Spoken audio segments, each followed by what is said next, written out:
Good evening, family. Blessings and peace to you and yours. It is another Wednesday evening. It is the second Wednesday of our Black History series. We were tremendously blessed last week with Pastor Gabby, who spoke on Black female presence in the scriptures and specifically talked about Hagar and her role in scripture, how we should read it, how we should understand it and interpret it through various lenses, and so specifically through Black lenses. And so we're so grateful to God for Pastor Gabby. She was really on point for us. So we're here today. This one is Black generational wealth, and so we're really excited about that. It should be great today. So as usual, we're going to let this audience build up a bit, and once it builds up, we'll go ahead and have a word of prayer and get this party started. So appreciate you. So good evening to everyone. I see you guys coming in. Renita and Olga, Onika and Rose and Gladys, Laverne, Brenda. What's up, family? Good to see you guys. Lisa Harris, hey. Good to see you as well. So we are building up. We're getting close to the number where we want to be at. So blessings to you, Lois and Carlos. What's good, man? Blessings to you. Tori, I think it's Tori. Good to see you. Gwendolyn and Marlo, Angeline. So we got folks watching today. Blessings and peace. Alan Johnson, what's up, man? Blessings to you. Hey, bro, I want to talk to you about something that's actually connected to tonight. So thanks for tuning in. Appreciate you, brother. Hey, Lisa. Joe Thomas. Lisa Hamlet. Betty Fields Warren, Tracy Davis, good to see you. Beverly, blessings to you. So we are, hey Hilda, hey Carol, what's up, Georgie? All right. So we're here, we're good. We're at a good number where we can go ahead and get this party started. So blessings and peace, let's have a word of prayer. God, tonight we thank you and we are so grateful for your presence that is in our lives.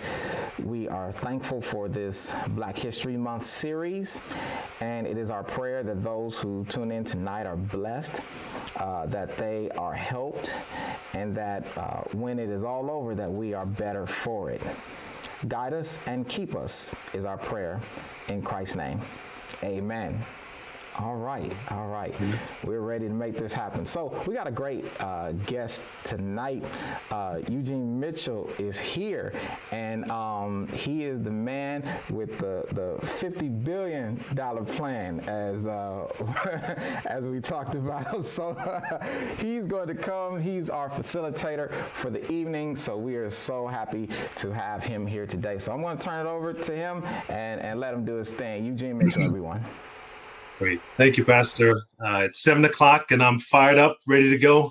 I'm literally feeling hot as I sit above the radiator here in my office. Happy we don't have to go out in that 20 degrees in the cold outside in the snow. So I guess that's one good thing about social distancing.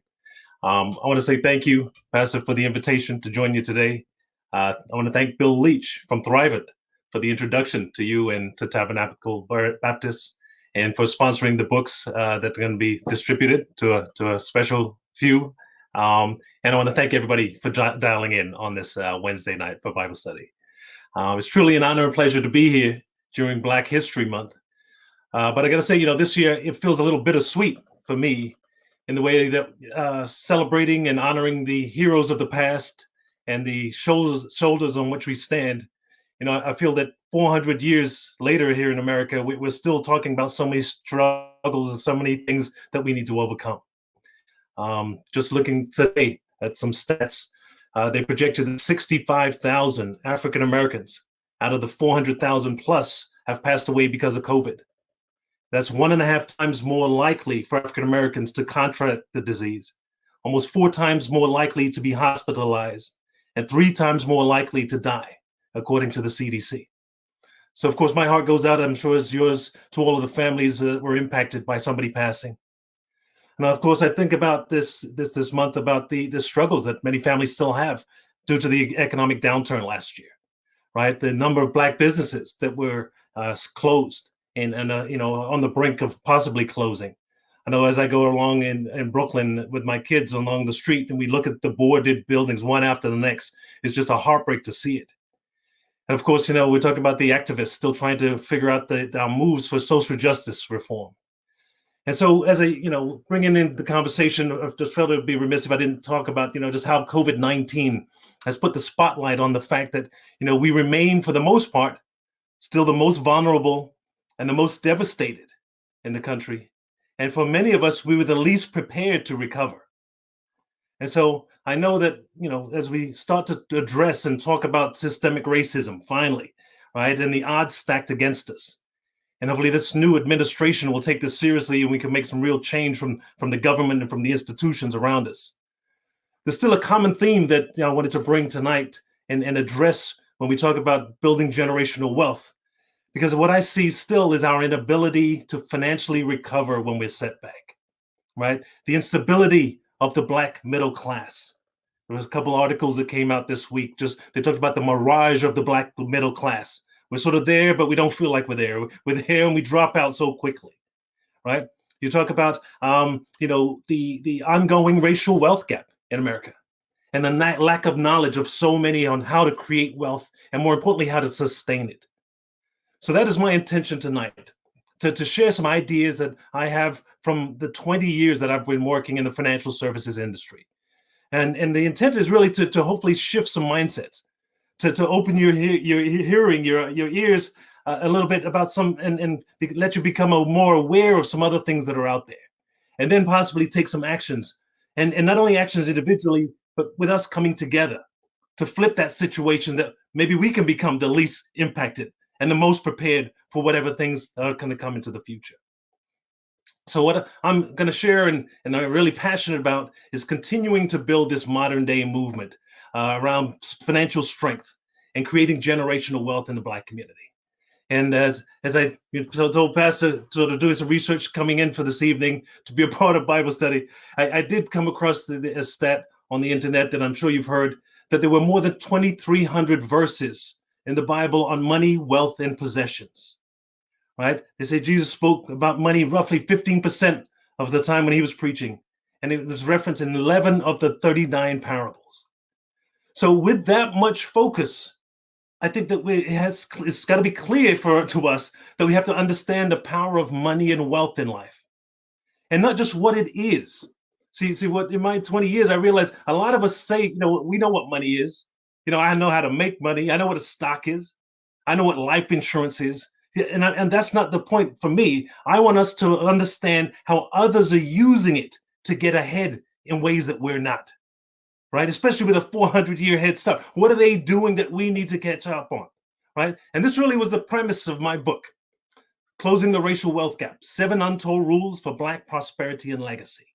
Because, sitting in this Fortune 100 company over there in Manhattan, I got to in a unique position to see the other races, religions, and ethnic groups, and how they were using financial tools and strategies to set up themselves and their families, right, to achieve greatness in life in ways that we didn't know or haven't been shown.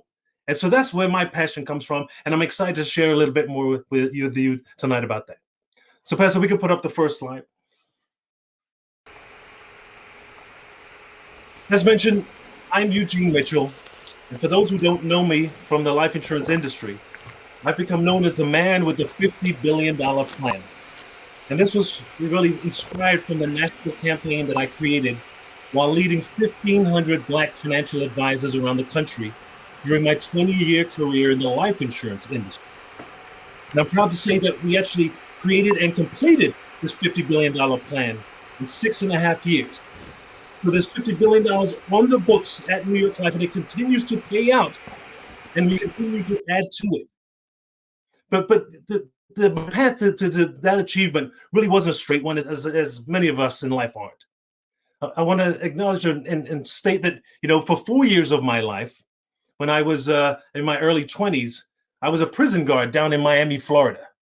So a corrections officer.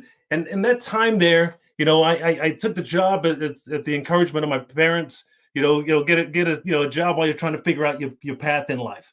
get a good government job with some benefits, right?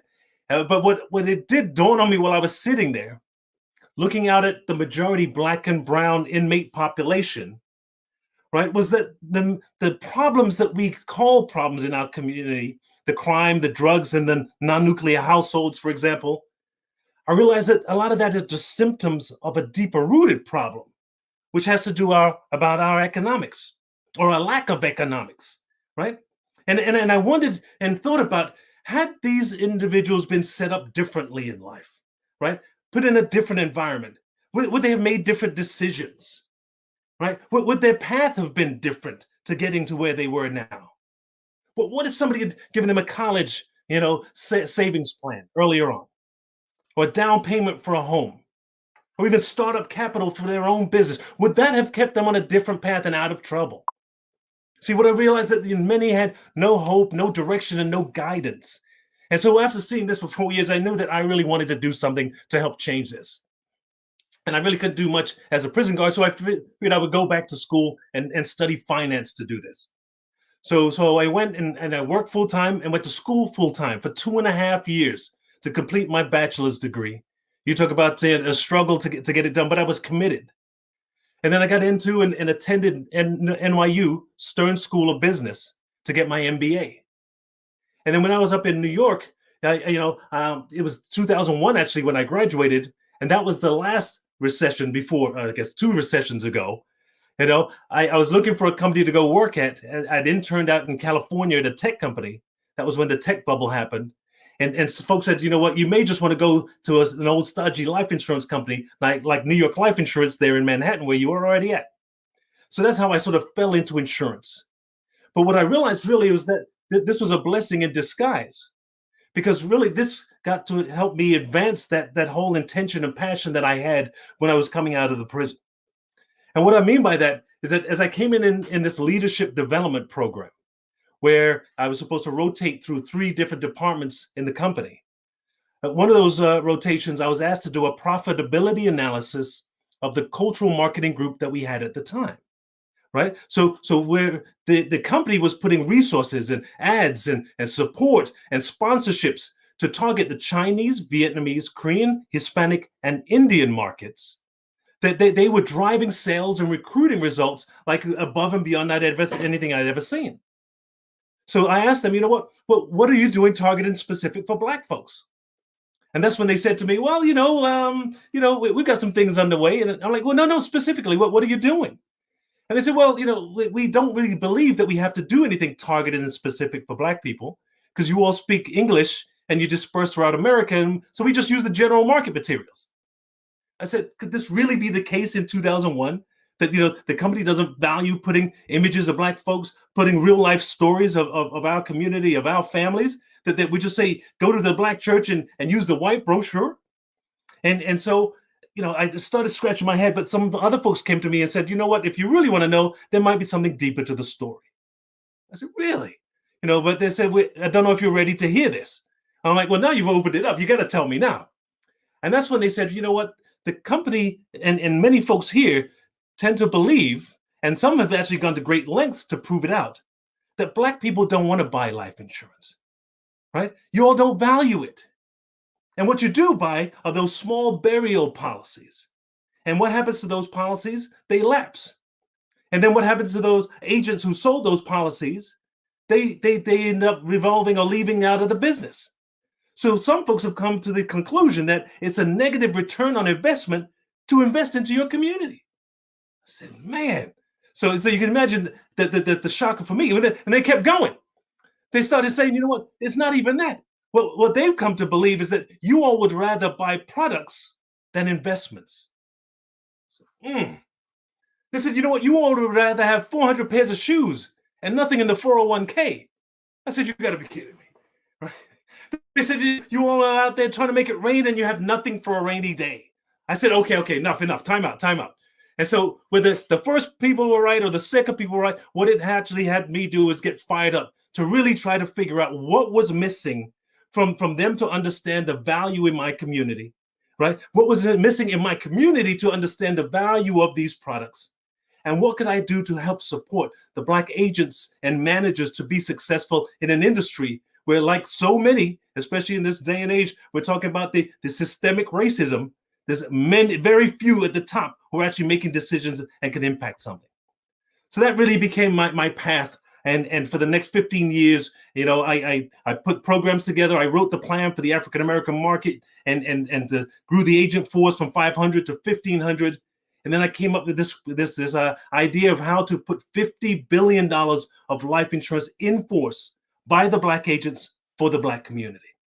So I'm going to tell you more about that a little bit later on, but I just want to give you sort of the path here and assure you that it took us 6.5 years, but we actually completed that $50 billion plan goal. And once we did, you know what, I realized that this has to be heard a lot wider and a lot larger across the industry.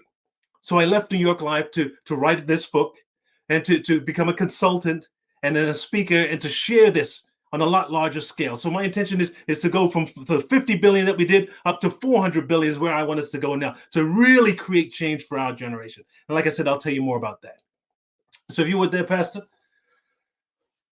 The next slide, and when I think about sharing what I've learned over those 17 years at New York Life, another 3 years thereafter, I want to start at the beginning, right, of talking about wealth building in our community, right? Especially as we talk, the next slide, if you would, especially as we start to talk about our children, right? And combating what we've got 4 in my house, 2 teens, 2 preteens, right? Every day seeing them on their cell phones, that attacking that social media, watching the reality TV and the athletes and the entertainers, right? I think we got to reframe for them some of the basics. And it's actually some things that I realized that I was missing as I started working. But what the formula here I'm sharing is that, when we talked about financial wealth or defined it as I was growing up, we talked about assets minus your debts, right? Your cash savings, your home, your retirement, your investments. And from that, you take away your debts, your credit card, your mortgage, your student loan, your car loans. And what was left over, we called your net worth. You remember that? I actually remember doing spreadsheets for myself. You know what? I take away the mortgage from the home value is what they're saying, and I got a little bit of money that I'm showing, feeling good about myself. At business school, we did it for companies, right? We did their business net worth statements.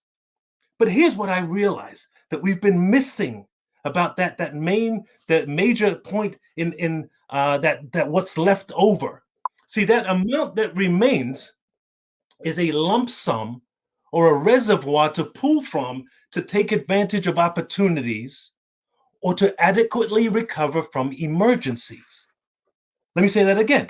It's a pool or a reservoir, right? Like in the picture there, the little nest egg that you can pull from to take advantage of opportunities or to adequately recover from emergencies. This, Pastor, is the basis of your financial stability.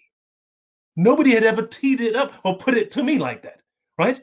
The more you have left over means the less you're going to be impacted when the world throws these curveballs at you, right? This is what makes living paycheck to paycheck so hard, right? The first setback that happens, the car breaks down, everything goes out of the window because you have nothing to work from. And for many of us, what I realize, and I've done it too, when we have a little bit extra from the assets minus the debts, right? What we tend to do is go out and buy something. And it's often these symbols of wealth, right? The nice car, the clothes, the jewelry, all these things that we've been, sort of coaxed in and advertised to go and consume around, right? But it's not investing. I was thinking about, as I was putting this together, a question that a good mentor of mine, Dr. George Fraser, asks. It's a question he asks. He says, would you rather have a $5,000 purse or a plastic bag with $5,000 in it? Right? Because for some, I would believe that's a tough decision to make. But here's where I'm going with this. Because of what we just saw last year, right? What would those name brand cars and clothes and bags and shoes and jewelry doing for us when the economy shut down, right? When you think about, we had bills to pay, and when folks got laid off or they got furloughed, right? Or we couldn't work, then what was happening? How were you offsetting those? That $5,000 in the plastic bag would have come in handy then, right? Where the bag wasn't doing anything for you. That would be the adequately recovering from emergencies. Think about it. Think about it on the flip side. What if you had taken that $5,000 and invested it in the stock market when it was down? Right? For where it is now, you could have probably doubled, tripled, quadrupled that $5,000. See, that's what we've been missing, right? That's what other folks have been setting themselves up to do, to make sure that they have that pool to pull from. And here it is, I'm about to turn 52. I'm now realizing, right, that we have to be better able to weather storms that come, because the storms are coming. Whether it's the next COVID-20 or 21 or the next economic downturn, the recession or whatever's coming, there's going to be something. And we have to be prepared for that. And these are things that I think sometimes we can take on and make change around. In the book, I talk about my experience in 2008. I started New York Life at one recession. 2008, I'd overextended myself, right? Getting a nice big house out in Jersey, Maplewood, New Jersey. I bought into a side business with some friends. And when that recession hit, I realized how extended I was, right? And so we had to close the business. I had to sell the house. But what I realized that I wasn't then totally devastated. I was only derailed because I had then some money saved up in the 401k that I could reach out to, right? Some money in a home equity in a condo in Miami that I bought a couple of years ago, right? I had money in my life insurance policy. So this is what I just want to put this out. There's an important point. As we start talking about stability, we start talking about overcoming the challenges, we have to now get in the mindset. So a lot of what I'm saying is mindset before we even get to the financial planning strategies. So with that one, I'll move on to the next slide if you would, Pastor. Next point I want to make here, when we talk about sort of building wealth in our community, I want us to reframe our view of wealth. Right? For so many and for so long that we've traditionally talked about wealth from a deficit mindset. How far we are behind, what we don't have, how long it's going to take us to catch up. That is so exhausting and so disempowering, right? In each of the areas listed here, I mean, how many stats do you know about the poor education, the poor healthcare, right? The homes in bad neighborhoods, the criminal justice, how many black men are going to jail, getting shot? Right? Those stats are repeated over and over again, right? This is the imagery that I think is put out as a general way of being for our community. What I want to talk about and have us focus on, pass to the next slide, is how we reframe this to now look from the possibilities and all that is working, right? Think about the reframing to show that the positives, right? And thinking about how rich we are, even sometimes when we don't even realize it, right? This is a new narrative, I believe, that can help steer a new level of optimism and positive perspective. This week on the news, they were talking about from the impact of COVID. One of the positive things that came from it is that more black men have applied to medical school than over the last 10 years. They were worried because there were only like 2% of the doctors out there were black men.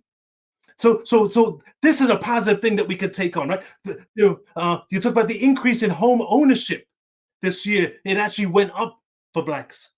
When you talk about the black lady courtrooms, the picture here, you've got black judges and black lawyers and black bailiffs. We're creating change, positive change that we need to embrace. And especially when we talking about building wealth. Building it, managing it, leveraging it, and passing it on. I want us to come from a new narrative and a new wealth mindset. Next slide, please, Pastor.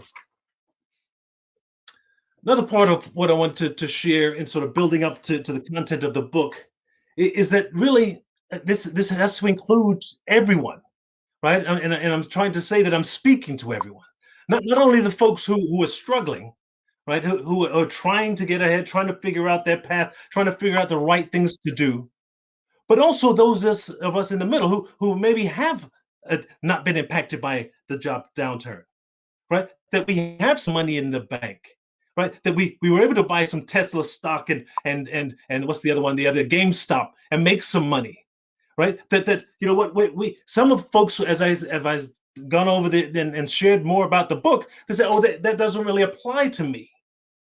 I want us all to recognize that there's a whole nother level that I've seen other communities focus on beyond just being transactional.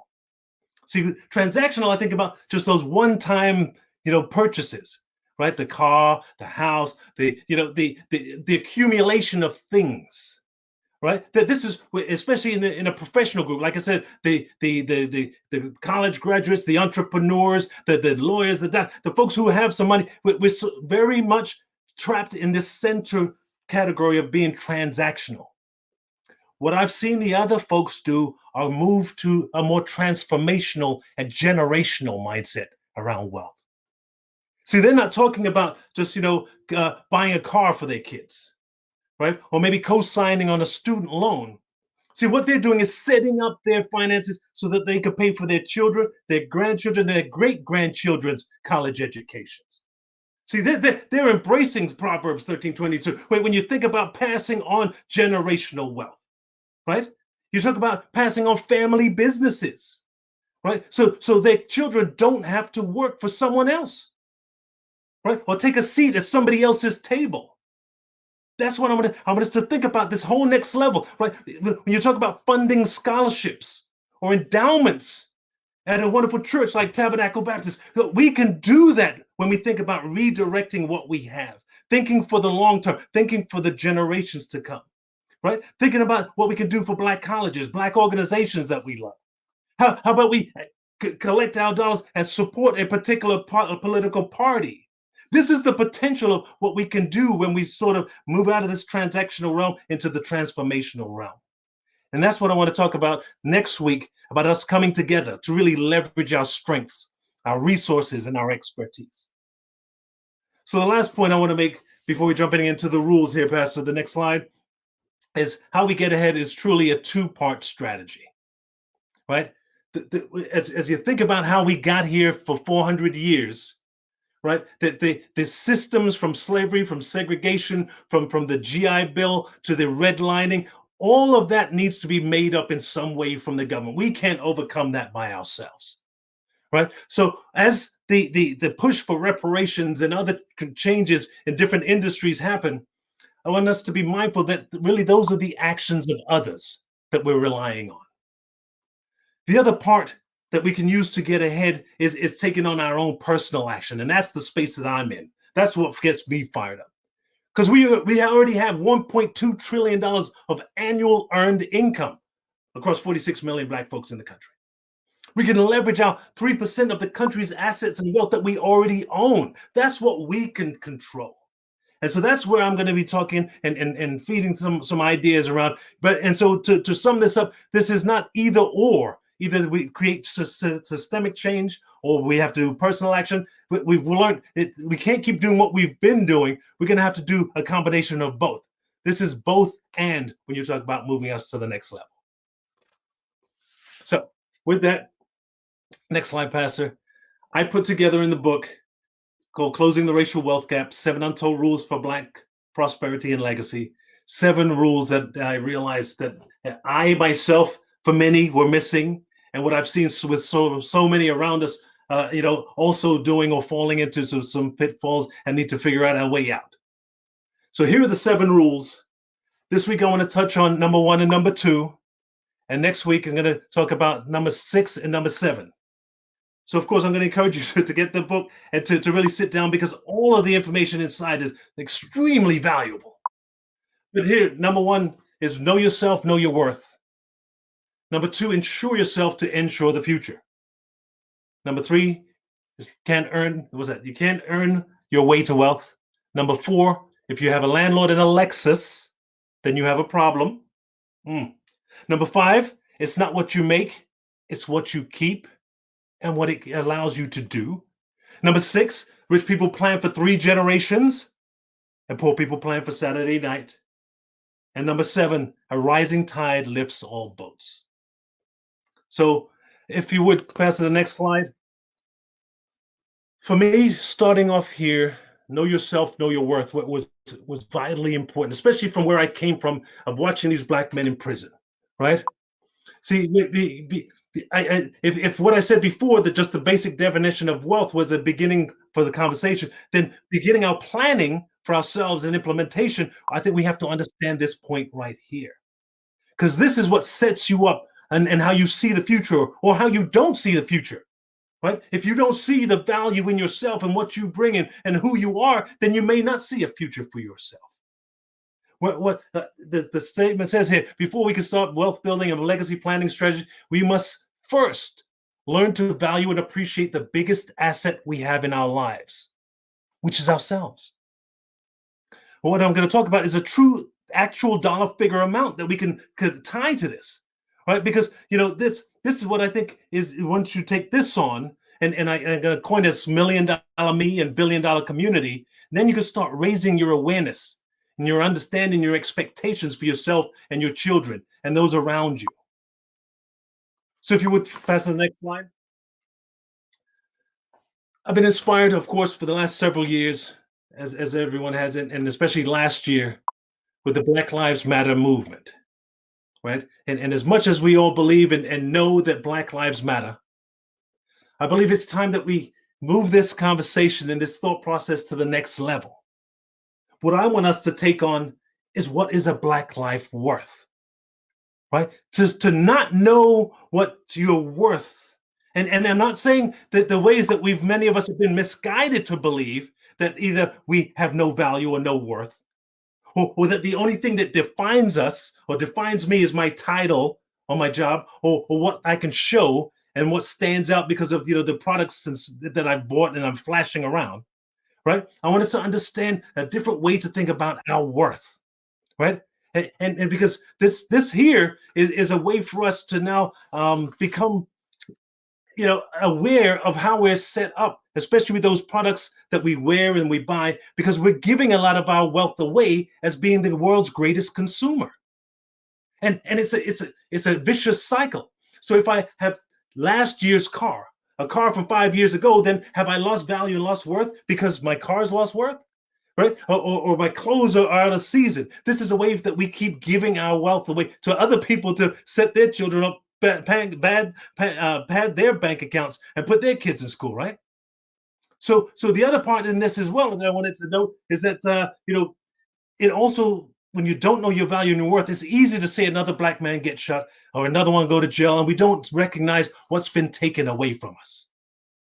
So here's where I wanted to just jump into a quick story. Same thing at that life insurance company that I was at. When I completed that leadership development program for 2 years, I got promoted after that into an assistant vice president position. And then I got a letter in the interoffice mail that said, "Congratulations on your promotion. As a new appointed officer at the company, we want to take out $2.5 million on your life to benefit the retirement fund at New York Life." I said, hey, could somebody explain this to me? Right? And to the like I said, I went to the same folks before, and they said, well, this is a common practice here. It's so common that nobody even came to speak to me about it. I got the letter in the interoffice mail. Right? Especially for me, it didn't make any sense because nobody had ever told me about my value and my worth before. So I'm like, well, explain this. And they said, well, this is what the company does as you start to move up. Not only do they pay you more, they put more money in your deferred compensation and give you more benefits, but they also invest in different products that can benefit them. Right? As a small company or maybe at the church, you might have heard of a key man policy. If anything happens to a key employee, then the business or the church can receive the funds to make sure that they are set up to replace that person and to carry on in their absence. I was like, okay, I get the concept of sort of a key man policy. But where does this $2.5 million come from? To which they said, well, that's what the company values you at. I said, I don't get it. They said, that's what they say that you're worth for the work that you do here. I said, I still don't get it. Right? Well, they said, well, look at it. The easiest way to do it, and there's lots of ways to calculate your value and your worth, but the way that we do it is a current value of your future earnings. Here you are, 30 years old, making $100,000 a year. We expect you to work here another 25 years at least until you retire, right? What's $100,000 a year for 25 years? $2.5 million. Don't you see what you do for us? The value that you bring is worth $2.5 million. That's all we're saying, that we're not going to give it to you all in one lump sum, but that's what you earn over time, right? And then as the more I thought about this, I said, they said, would you never mean you've never heard about this or thought about this before? So what would happen if you don't make it home tomorrow? What happens to that $2.5 million for your family? Man, I said, I'd never thought about it. And in fact, I became extra sad because what I then realized is that the company valued me more than I valued myself. Right? 2.5 million. They said I was $1 million asset to them. And I, as a black man in America, had never, ever heard that before. That's the power of the tool there. Right? And so if you would put the slide up there, Pastor, I want you all to think about that, not only for yourselves, but for all of those folks around us, for your own children, the other people in your life. Right? The next slide there shows a current value calculation. And so your current salary, this is, like I said, it's just one way to do it, to think about a different way to value the people in your life. Current salary times the number of years to retirement equals your present value of your future earnings, right? So a 30-year-old here, if he works till age 67, he'll make $2.775 million. Think about $2.7 million. What is he going to do with that over that time? We've never typically ever thought about that, right? You've got the 35-year-old here. No, I've got a 45-year-old making $50,000 a year. That's $1.1 million that person is still going to earn over the next 12 years until they retire. See, when you think about it this way, right, you recognize your value can be tied to being a producer and a contributor and a builder rather than being a consumer. Think about the value of this new way of thinking, right? That is the total way to you think about over the years what you're going to bring into your family. The other part, when you think of it this way, you recognize that we have real economic significance in the world. And that's important because of the perspective. When we lose another black man or black woman at the hands of police violence, hello? Or at the hands of the disease like COVID-19, the impact on us is beyond just the physical and the spiritual. It has a significant economic impact as well. Just trying to put, like I said, some new awareness, some new thinking. So before we even talk about financial investing tools, what do we need to understand? What do we need to know? So if I just said and showed you that we're all $1 million assets to ourselves and our families, the next thing I would say, if you would, the next slide there, Pastor, is how would you ordinarily take care of $1 million asset? If you had $1 million car, what would you do to take care of the $1 million car? You'd probably, have, of course, the alarm put on it. You'd go to the mall and park it way out in the middle of nowhere so nobody could touch it. You have it in the garage so it never gets rained on, right? How about $1 million house? Same thing. You'd have the burglar alarm, right? You make sure that you had all the proper decorations and the proper things to make it look nice. You may live in one of those neighborhoods like the one here, on these gated communities, so your cousins have to call you before they come over, so they can't just show up, right? What about $1 million racehorse? Here's a question for you. If you had $1 million racehorse, how would you take care of that? Let me ask you this way. Would you let it engage in unhealthy or unsafe behaviors? Like maybe eating fried food all the time? How about smoking and drinking in excess? How about not exercising or going to the vet on regular visits? I could see that we would all take care of $1 million racehorse if we thought it could make us money every week to the point where we would, it'd be like pristine. This is what I'm, obviously going to turn around to us to say, are we treating ourselves like the $1 million assets that we are? Right? And likewise, to this point again, shouldn't we advocate for others? We do. We advocate for others to value us and take care of our lives.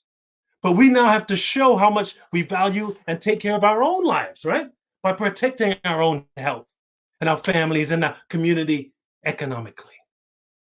So I'm trying to drop some nuggets on you here, Master, today. Just some things for us to think about, right? So you understand you're $1 million asset. You got to take care of yourself. The next point in this, in the next slide, is moving that to the next level. So not only having a better diet, right, a better exercise, a better health checkup, we've got to take on addressing our underlying conditions. I mean, growing up, we all talked about the hypertension, the diabetes, the family's overweight, and we kind of laughed it off. This year, COVID-19 made us realize you can't just sweep this under the rug. Don't take it serious. There are impacts a lot greater in the world, and there probably will be going forward by not taking care of yourself that way. You talk about no reckless behavior, right? If I'm $1 million asset, I'm going to not put myself into harm's way or make poor life decisions because I got too much to lose now. Right? How about, here's the next one for you there, Pastor. Being more selective on your life partner choices. If I had $1 million racehorse, would I let it hang out and mate with the donkey down the street? I'm just saying. I'm going to have some higher expectations for my $1 million race. How about we start making sure we have some higher expectations for ourselves and our children, and those around us. In that same vein, we got to raise the expectations for our children and our family. If they said, I'm going to earn $2.5 million in my lifetime, I'm assuming that my children are going to do the same. So they're $1 million assets too. When you think of it that way, shouldn't I care more about who their friends are? About where they go to school, about the people that they're going to marry. So make sure that they are now doing and establishing and taking care of their millions to come. Then the last point here is about us raising our community expectations. Right? If I believe I'm $1 million asset and I see another black man across from me and I can value and appreciate him as another $1 million asset in the world, shouldn't we all now have a meeting in the minds about how we work together and move to the next level together? This isn't about sort of trying to break us down and tear us down, which I think has been the seed planted from Jim Crow, from the Willie Lynch. That we got to move beyond this. This is a way to now value and appreciate ourselves to the next level. So just want to end this some nuggets from the first chapter. I get deeper. I talk about, the value of 1 million black men in jail or in prison.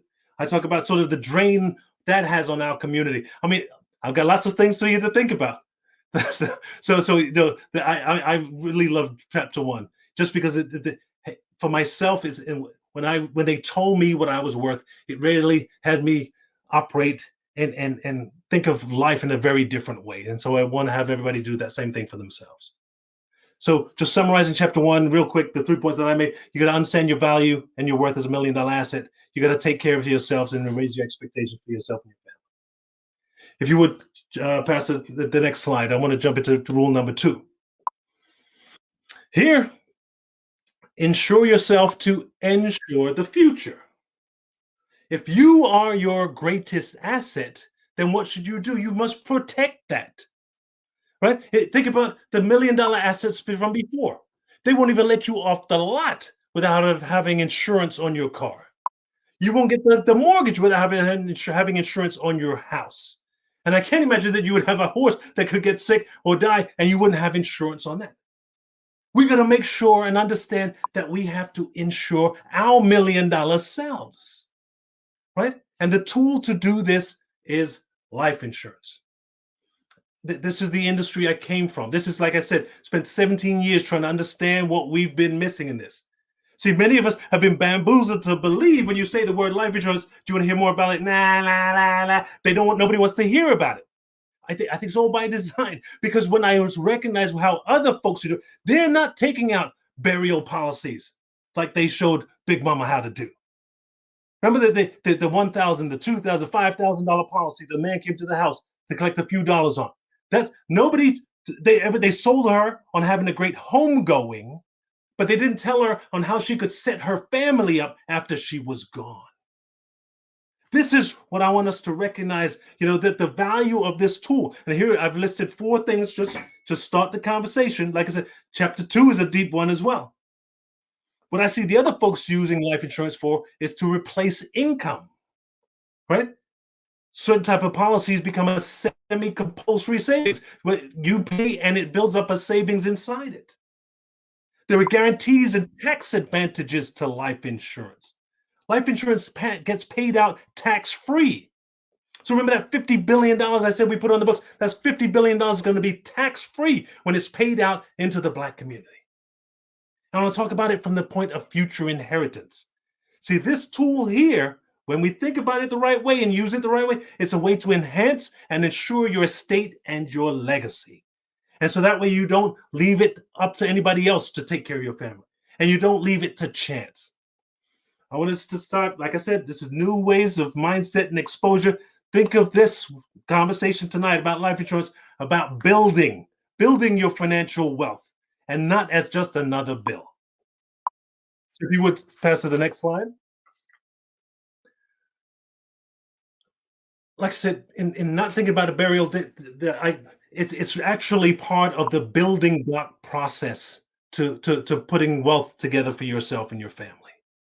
Here, this is actually from a further on chapter, but I wanted to show just the base here, because this is where that insurance fits in, especially your life insurance. This is your wealth foundation. Like I said, this is about protecting what you earn, about what you own, about what you owe, and those you love. That's what I want us to think about, this important tool of life insurance, right? Then you can move on to that when you've got the foundation built, the planning for your wealth accumulation, preserving your wealth when you retire and you want to live the next 20, 30 years, on the beach and not have to work at Walmart. And the last part is about passing along wealth distribution. This is the building block process. I share it and build it up in the book. If you would pass to the next slide. I just want to, like I said, not dwell too much here on what these tools are and the different types, but I just want to put it into context of what I just shared with you. So if this young 30-year-old is going to make, $2.7 million over the next 40 years while he's working, he's going to protect that, especially if he's got a young family. Right? If he doesn't make it home, if COVID takes him tomorrow, what will the future of his wife and his young children be if he doesn't have a sizable life insurance plan to replace that income there for them? Right? So life is a marathon. He's got 85 years to work, and he probably doesn't have much in the way of financial assets, but that life insurance can be the important tool to begin with to offset especially his income, protect his income. The tool here, term insurance. There's more in the book, but you've seen the ads for this. This is where that 35-year-old male can get $500,000 for $50 a month, and his wife can get another $250,000 for $35 more. There's a need in our community, majorly, especially for. And I'm going to tell everybody: the younger you start looking into this, the better and the more cost-effective it is. But this is I just want to put it on the board in the way of protecting those millions and the $1 million asset that we are. Next slide there, Pastor, please. Like I said, there are more uses and values to certain policies, but here's one I also want to make sure that we recognize, because there are some philosophies or some teachers out there that will say, just buy term and invest the difference. Or you know what, I believe that is a disservice for the Black community, because what we typically don't do is invest the difference. And so when the term policy expires, I bought a 10-year term, a 20-year term. A good friend, family friend that I grew up with, he has 2 girls. I'd asked him years ago, do you have something in place for the kids? He says, yeah, I have a life insurance policy for my 2 daughters. He's now in his 70s. That he couldn't afford it was a term policy to keep the policy going. So I think it was for $300,000 or $400,000. He really thought he was going to do something significant, but he couldn't afford now because term keeps going up in value. He doesn't have anything left to give the daughters that he thought he was going to. So in this case, we have to take out some kind of a permanent insurance policy. And this is how we can lock in and ensure a future inheritance. So many of us haven't ever received an inheritance. We go around the rooms and ask people, how many of you have received an inheritance? Even the agents themselves, how many of you have received an inheritance? Only a few hands ever go up. We're still new in this process. But other communities make sure to gift their heirs, right? Make donations to organizations that they love, right? It's about making sure that they're not excluded from the wealth building process from generation to generation. I put the picture up there on purpose. That was Jay-Z now, because I'm excited that the younger millennials, we talked about millennials earlier, the past, that are starting to call out. So his album last was Legacy 444, right? If you remember the song there, the first line was, "Daddy, what's a will?" So he's purposely setting up his children with the understanding that the value that he places on them, and what he's passed and built, or what he's built and will pass to them, is coming and protected because he has a will and he's got a forward-thinking investment plan. These are things that I want to take home. Coming to a wrap up here, I want to give an example. Like I said, I just don't want to talk about product. We hear products all the time. If you would pass to the next slide, I want to give some examples of when it's put in place and used correctly, because I don't think we see enough of that, especially from young Black men. I spoke to 12 agents on Monday, right? They called me, they asked me to do a presentation for them next week. And they talked about sort of, can you help coach us on some ideas about getting Black men to see their value and their worth, and to take out life insurance. We're ladies will do it, but the men just say, I don't get it, I don't see it, I don't need it. Right? I said, well, maybe we need to give some better examples. And here's one that I found. This is of the young brother Nipsey Hussle. If you remember, he passed away a year or so ago. He was shot in some strange incident out in LA, and everybody was sort of celebrating him for his music and his community activism and his business acumen and so all the things that he was doing. And then they were, of course, questioning, who tried to take him out, and what was this, some type of some plan. But anyway, where I'm going is that I only saw 2 articles out of all those months they talked about it. Only 2 articles that celebrated the brother. Here's one here from blackwallet.com, who said Nipsey Hussle's $1 million life insurance policy. What you should know about life insurance. Right? So here it was, this young brother who had things going on in the way of business, in the way of building his family. He made sure to protect himself and to put a plan and policies in place to make sure that if anything happened to him, or not even if we're all going to pass at some point in the future. When something happens to him, he know his family will be taken care of. Here's the play out of this. This is what, the vision turning into reality. There's the picture at the bottom there is of his partner, Lauren London. An article came out earlier in the year that said she had just purchased a $1.5 million home in Los Angeles for herself and her children.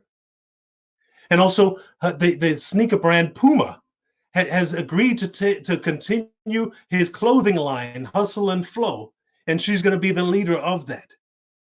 And so my question is, would those things have happened had he left his family broke, passing the plate like so many, of these athletes and folks in the spotlight do, right? But we don't have a will or a trust in place, right? He purposely provided for his family's home, right? Their educations, her retirement, and now even the transition of his business. This is a man who is, doing the right thing, something that I think we can all take a note from and learn from, the right way to do this. His children will do better in life because he set them up to be better. Right? He didn't leave this to anybody else to take care of. The record label or a GoFundMe account, right? He didn't leave it to chance that somebody may step in. He made sure to take care of his own. I can only just commend this brother and continue to, Lord, and tell this story. One last thing I wanted to share with you tonight. Pastor, if you would, the one next slide. This tool is so valuable in the way of creating stability, right? If 65,000 African Americans passed away this last year, I just wonder, were their families set up or set back at the loss of that family member, right? And like I said, where a lot of us, even if we have something, it might be 1 times our salary on the job. It might be just a simple burial policy, right? I mean, you wouldn't insure your car for $50,000, but we'll be content with a $50,000 life insurance policy. Here's an article I found 2 years ago, I think it was, from Bloomberg Business Week, Bloomberg, who said on here, the big reason why whites are rich in America, or richer than blacks in America, and if you look at the fine print, it says inheritance matters more than previously thought. And guess who's getting the lion's share? Like I said, when I sat in that position in Manhattan watching what other folks were doing, they were using these tools like life insurance to set up generational wealth for themselves and their families, like I was just sharing. Right? Here's a number for you. New York Life paid out in 2018 $5 billion in death claims as people passed away. The company's been around 175 years. They said that's what we're here for. This isn't like your car insurance. If something happens to you, that we're gambling that you won't get into an accident. They've done it with the actuaries, knowing that you're going to pass away at some point. So the expectation is that they're going to pay this out. And $5 billion was paid out in death claims. But of that $5 billion, remember I said I led 1,500 Black financial advisors.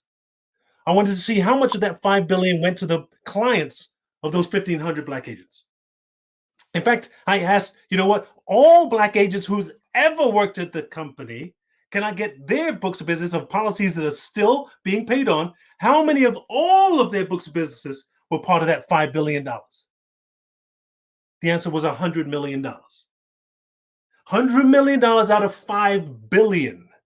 That's 2% of the money paid out by one company for an investment tool to primarily non-Black people, 98%, were going to other communities. This, when you talk about ways that we're not even participating and growing the wealth gap ourselves, we have to understand this is a tool that we have to participate in. So I just wanted to share some thoughts with you tonight. I'm open to questions. I just want to tee us up for next week, that there are things that I believe we need to be doing for ourselves. There's things that we need to be doing for our family. And next we're going to talk about things we need to be doing together for our community. But so I just wanted to help share some shift in mindset here to create some awareness and some action plans.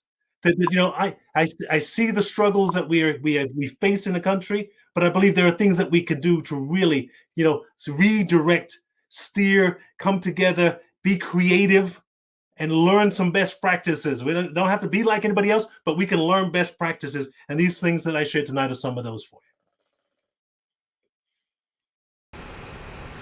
All right, yeah, absolutely. I want to take a moment and just kind of open this up for questions. If anyone has any questions, we have a few moments before we close this out. This is amazing stuff, y'all.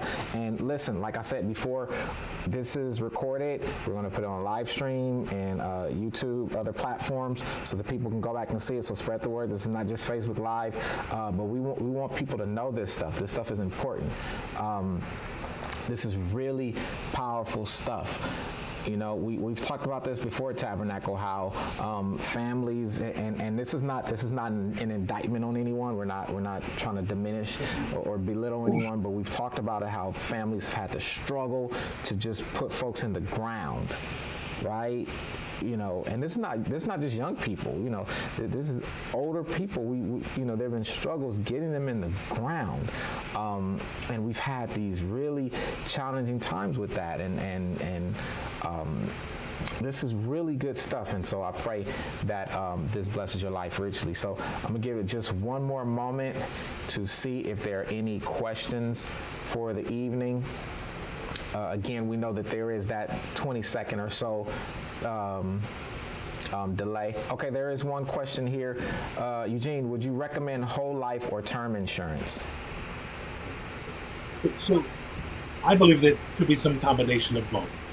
To solely, protect your economic value with whole life probably is going to cost too much. Especially when you've got, a limited salary, maybe you're just starting out. There's a time and place for either one. So really you have to speak to somebody. That if I know Bill Leach from Thrivent is there, I can give him a plug. I know I'm sure you've got some other insurance agents in the congregation, to speak to somebody about your own needs. I don't think it's one of those one size fits all. It's one is better than the other. It's about a fit, but for what you need and what you're trying to accomplish. And understand, you've got to get and learn more about this. I was watching some videos this week, and they were talking about life insurance, and they said, the returns you get on life insurance aren't the same as what I could get in the stock market.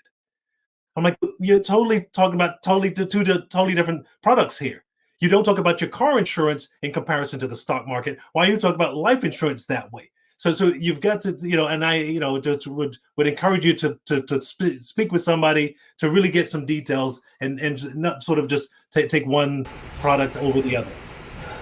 Now, he mentioned Bill Leach. Bill Leach is our representative from Thrivent, the company that we work with. And so many of you have worked with Bill in various workshops and things of that nature. And so we're going to be kind of following up on some of these things, and we'll have some more information for you. So we have a couple other questions here. I'm going to get some pertinent ones because our time is limited. Here's a good one. Is higher education worth it if you have to take out a loan or take out loans to achieve it?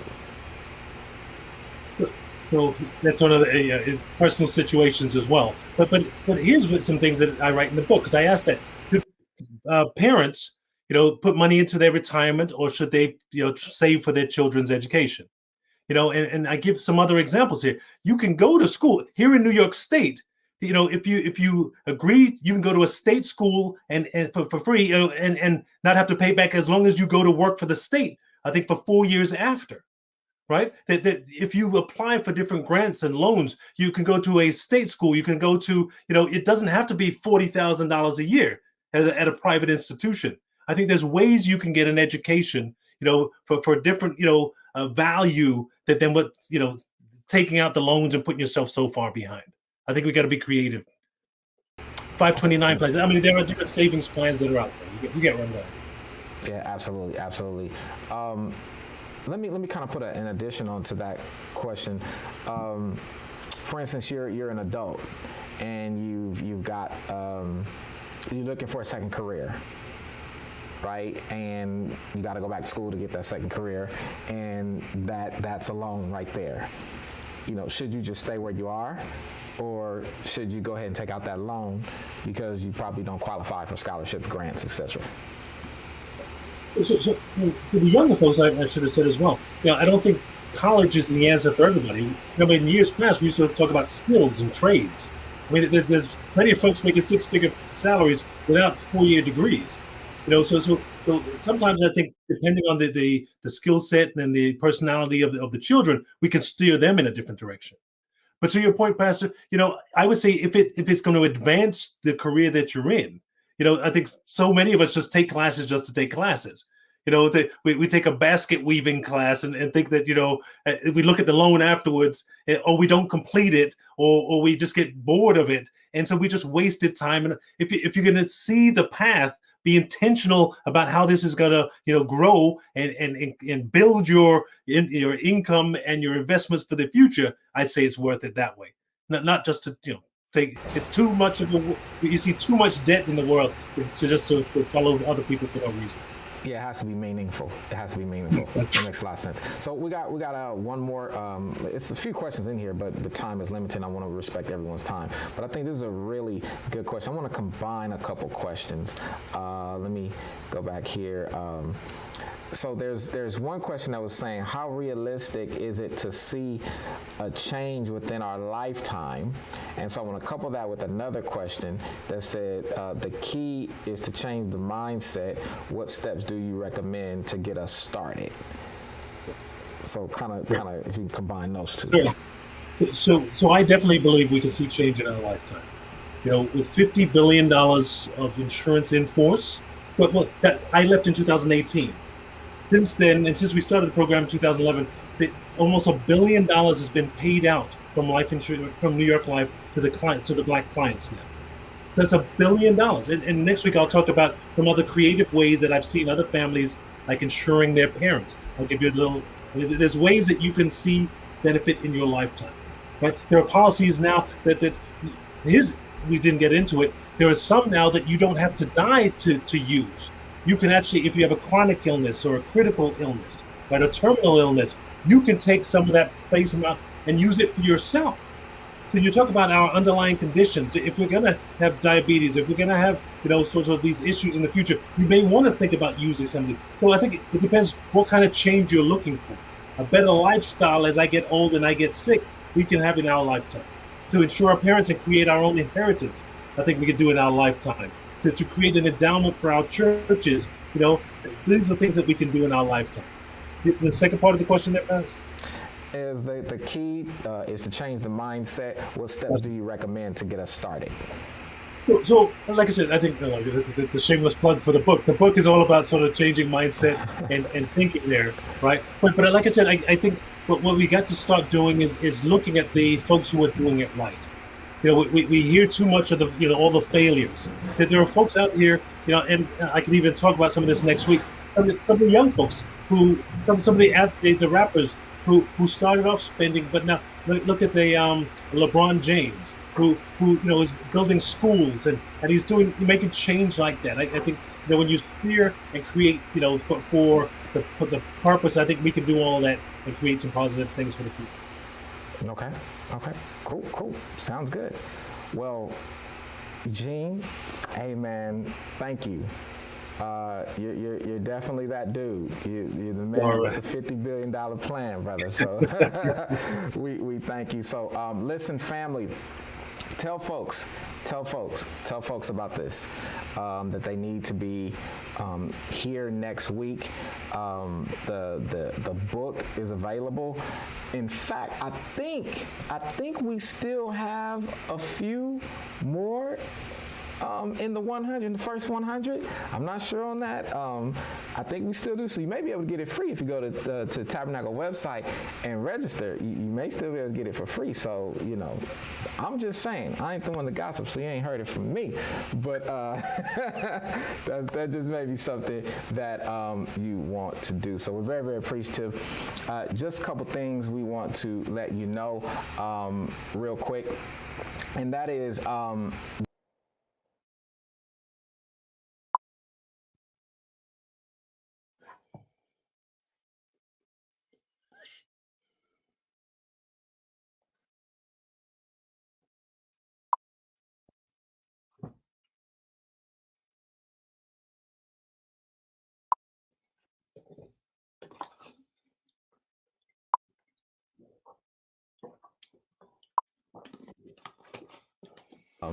that event. So this is our first time doing this virtually, right? We weren't able to do a lot of stuff, but we can do this virtually, so we're really excited about it. And then they're doing something else too we want you to check out, and that is this.